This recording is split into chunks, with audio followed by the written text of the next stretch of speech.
Terima kasih pemirsa, Anda kembali menyaksikan Kominfo Newsroom.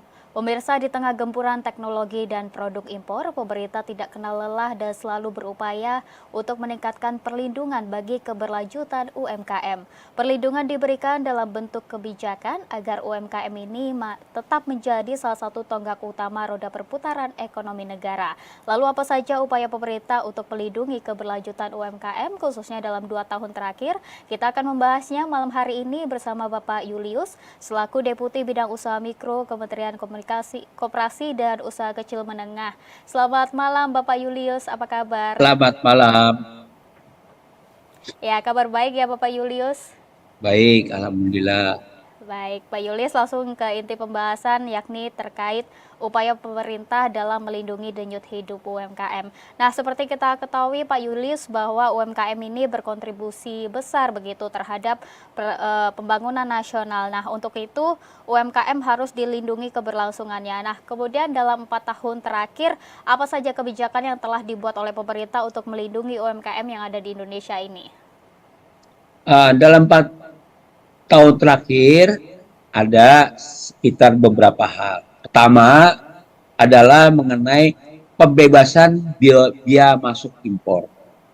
Jadi impor barang-barang oleh pemerintah pusat maupun pemerintah daerah dapat diberikan pembebasan biaya masuk berdasarkan Peraturan Menteri Keuangan Nomor 171 2019 tentang pembebasan biaya masuk atas impor barang oleh pemerintah pusat dan pemerintah daerah yang ditujukan hanya untuk kepentingan umum. Pemerintah mempunyai fasilitas kemudahan impor khususnya bagi para pelaku UMKM yang membutuhkan bahan baku dari luar untuk usahanya. Kebanggaan UMKM dengan fasilitas biaya masuk dengan PPN impor untuk bahan baku, mesin, dan barang percontohan. Itu. Yang kedua, mengenai perpanjangan izin usaha. Perizinan usaha merupakan izin dari pihak berwenang atas penyelenggaraan kegiatan usaha pelaku usaha. Setiap pelaku usaha perlu untuk memiliki izin usaha untuk menjamin kepastian dan kelancaran dari kegiatan usahanya. Sejak berlakunya Undang-Undang Cipta Kerja, diterapkan perizinan usaha berbasis risiko untuk menunjang perbaikan iklim dan kegiatan berusaha. Perizinan berusaha berbasis risiko dilakukan berdasarkan penetapan tingkat risiko. Kita bagi 3, risiko rendah, risiko menengah, berisiko tinggi, dan peringkat skala usaha dari kegiatan usaha pelaku usaha. Penetapan tingkat risiko peringkat skala usaha berdasarkan penilaian tingkat bahaya dan potensi terjadinya bahaya. Perizinan berusaha untuk kegiatan usaha berisiko rendah berupa pemberian nomor induk berusaha atau dikenal dengan NIB, yaitu sebagai legalitas pelaksanaan kegiatan berusaha, bukti registrasi pendaftaran pelaku usaha, dan identitas bagi pelaku usaha dalam pelaksanaan kegiatan usahanya. Perizinan berusaha untuk kegiatan usaha berisiko menengah rendah berupa pemberian NIB dan sertifikasi standar yang berupa pernyataan pelaku usaha untuk memenuhi standar usaha dalam rangka melakukan kegiatan usaha. Perizinan berupa kegiatan berisiko menengah tinggi berupa pemberian NIB dan sertifikat standar yang terbit pemerintah pusat oleh pemerintah daerah sesuai dengan kewenangannya berdasarkan hasil verifikasi pemenuhan standar pelaksanaan usaha. Apabila kegiatan usaha menengah tersebut memerlukan standarisasi produk, pemerintah pusat menerbitkan sertifikat standar produk berdasarkan hasil verifikasi pemenuhan standar yang wajib dipenuhi oleh pelaku usaha sebelum melakukan kegiatan komersialisasi produk. Perizinan usaha untuk kegiatan usaha berisiko tinggi ada berupa pemberian NIB dan izin dari pemerintah pusat atau daerah untuk melaksanakan kegiatan usaha yang dipenuhi para pelaku usaha. Untuk masa berlaku NIB, menurut pasal 292 ayat 1 Peraturan BKPM bahwa NIB tidak dibatasi oleh jangka waktu tertentu dan tidak perlu dilakukan perpanjangan lagi. Itu yang kita lakukan, Mbak. Baik, berarti ada kebijakan pembebasan bea masuk impor dan juga perpanjangan izin usaha begitu ya Pak Julius yang sudah Ya, dilakukan oleh pemerintah. Nah, kemudian dari kebijakan tersebut, apakah sudah dirasakan dampaknya oleh para pelaku UMKM di Indonesia ini Pak Julius? eh,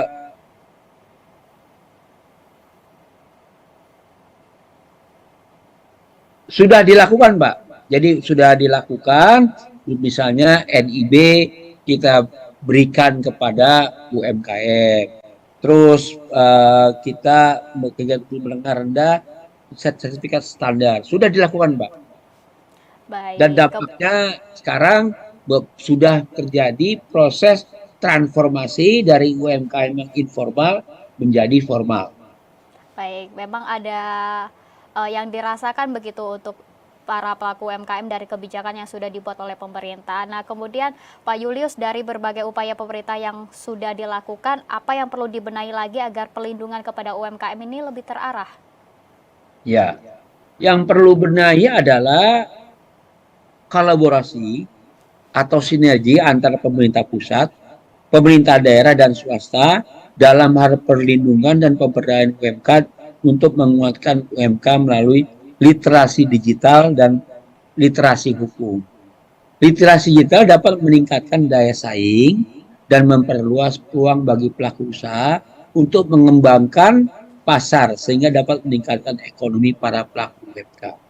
Literasi hukum membantu pelaku UMK dalam pelindungan hak dan kepentingannya baik terhadap pemerintah, mitra bisnis maupun konsumen. Hal ini termasuk pemahaman tentang kekayaan intelektual atau merek dagang, kontrak bisnis, dan penyelesaian sengketa. Dengan memahami hukum, pelaku UMK dapat lebih siap menghadapi resiko termasuk kemungkinan litigasi atau sengketa hukum. Selain itu, pelaku UMK juga harus memahami ketentuan atau regulasi yang berhubungan dengan penderitaan perusahaan, termasuk perizinan, pajak, dan hukum ketenagakerjaan. Hal ini untuk menghindari resiko sanksi dan membangun reputasi bisnis yang baik.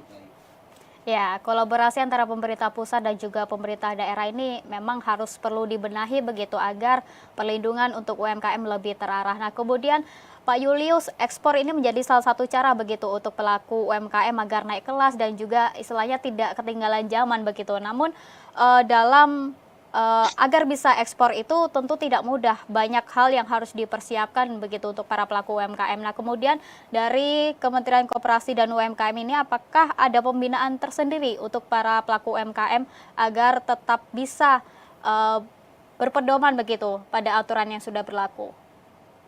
Gini, pembinaan sektor hulu sampai hilir bagi pelaku UMKM yang ingin masuk ke pasar ekspor sangatlah penting untuk membantu mereka naik kelas dan bersaing secara global. Berikut langkah-langkahnya. Pertama, melakukan pelatihan dan pendidikan.